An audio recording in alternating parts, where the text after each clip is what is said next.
here you can see I have cut out all my pieces out of my using my electronic cutting machine, using my Easter banner file.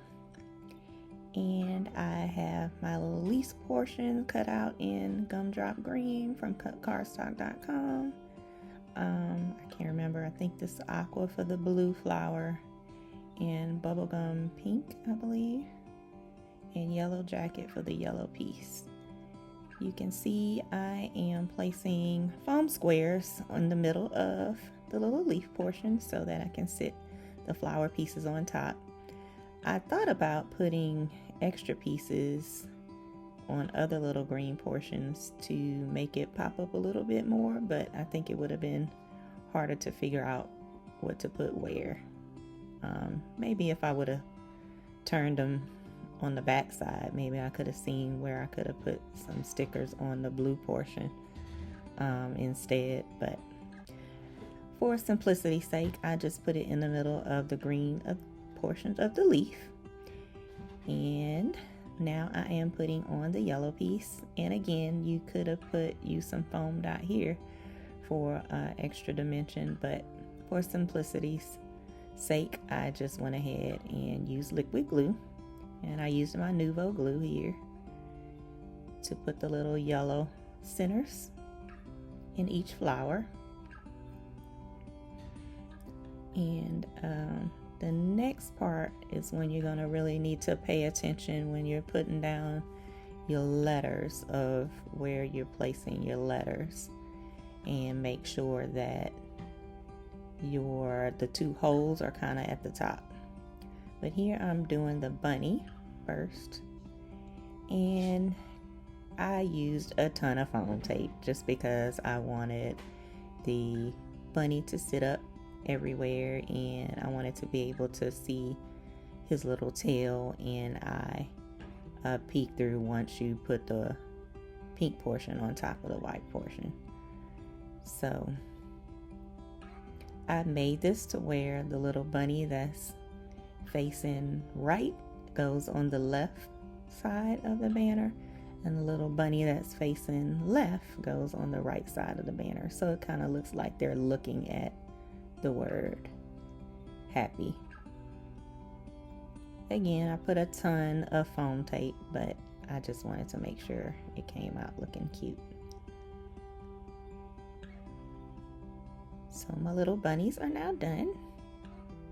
Next, I have my little Easter eggs. And here as well, you probably could have used a little bitty thin, I have the little bitty thin foam strips.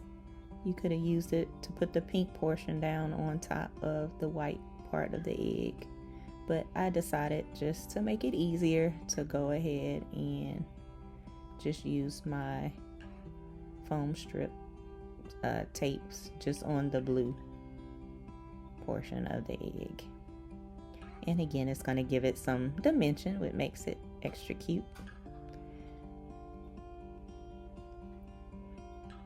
I thought about cutting out another white part of the egg out of some vellum. You can do that and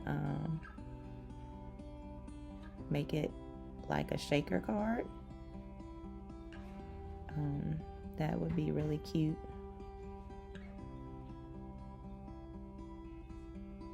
So here I'm putting my second egg together the same way.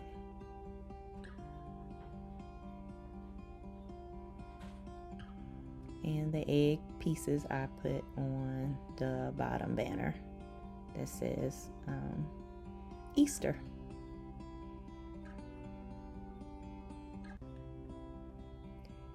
And as you can tell, I'm sure that I sped up this video quite a bit, so I wouldn't bore y'all too much with how long the actual process really is. So here, like I said earlier, this is where you want to make sure when you're sticking down your letters on top of the yellow center that you're making sure the little two dots are kind of at the top, so that when you string your string through or twine through, that the letter is facing up the right way. So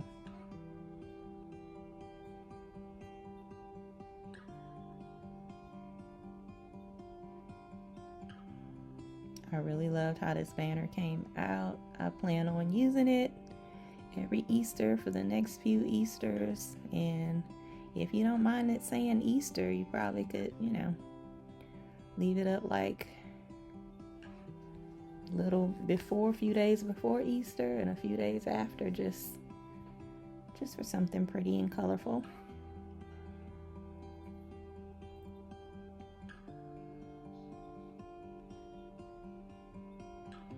Let me know if y'all like this banner. I'd like to make, some more from other holidays. Like, I'd love to make maybe a Halloween, a fall, and a Christmas one,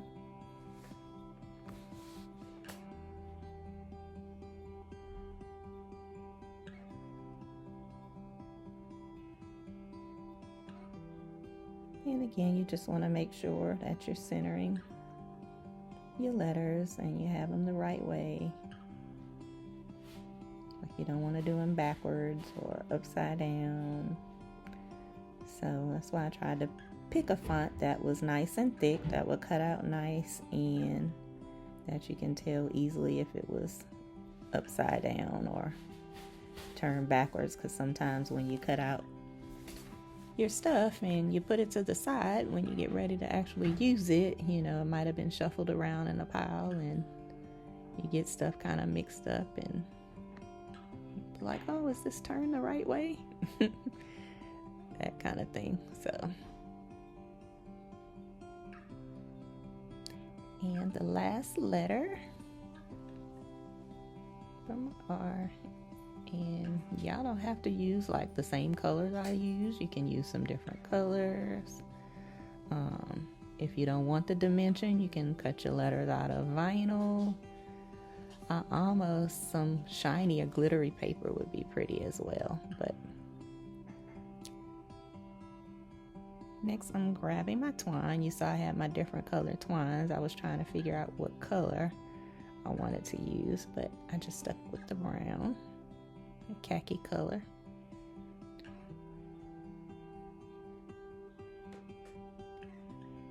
And I started with threading my twine in the front of the little bunny, thread it behind his ear, and then come through the back for the second hole.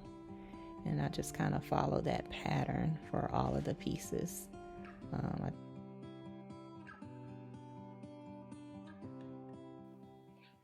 Well, thanks for joining me in this demo, and I hope you had fun creating with me. You can find this design file in my Etsy shop at A Crafting Alley SVGs, also in the Silhouette Design Store. So I hope you have fun making it and follow along with me with other crafting journeys. You can visit my blog and website at www.acraftingalleycrafts.com. Thanks. Bye.